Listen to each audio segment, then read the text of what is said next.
lady. Look at her. She's beautiful.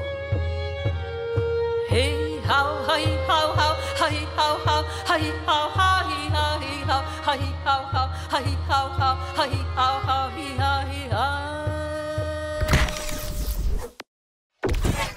Moi, c'est Frédéric Savard, je travaille à l'Office national du film et j'ai récemment eu la chance de redécouvrir l'album Bush Lady d'Alanis Obomsawin.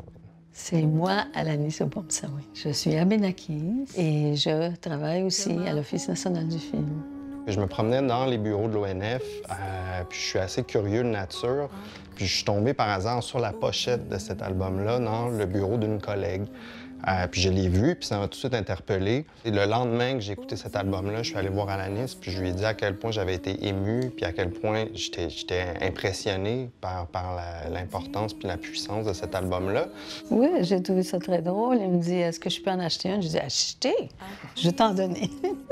Et après, il est revenu me voir, puis il m'a dit, est-ce que je peux vendre ton album? Je dis, sérieux?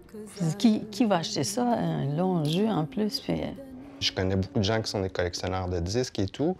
Puis j'ai fait un post Facebook pour dire que j'avais 10 copies de cet album-là en vente que j'avais obtenu directement d'Alanis. Puis ça s'est vendu à peu près en 10 minutes. Puis en dedans d'1 an, on a réussi à tout vendre, les copies qui lui restaient des années 80. C'est là où il y a eu une compagnie de disques qui démontrait de l'intérêt pour faire une réédition. Ce qui est bien avec cette expérience-là de remise en vente de l'album, c'est qu'il y a plein de gens qui m'ont réécrit après avoir écouté cet album-là, à quel point ils ont eu des prises de conscience sur le fait qu'ils connaissaient mal l'histoire des Abénaquis, qu'ils connaissaient pas la nation Abénaki non plus nécessairement, puis que ça les a amenés à aller visionner les films d'Alanis en ligne. Donc je trouve qu'il y a quelque chose d'extrêmement complémentaire dans tout ça, de partager ces connaissances-là.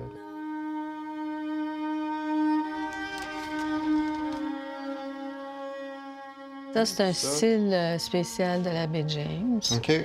La Mistassini font ce genre de tambour-là.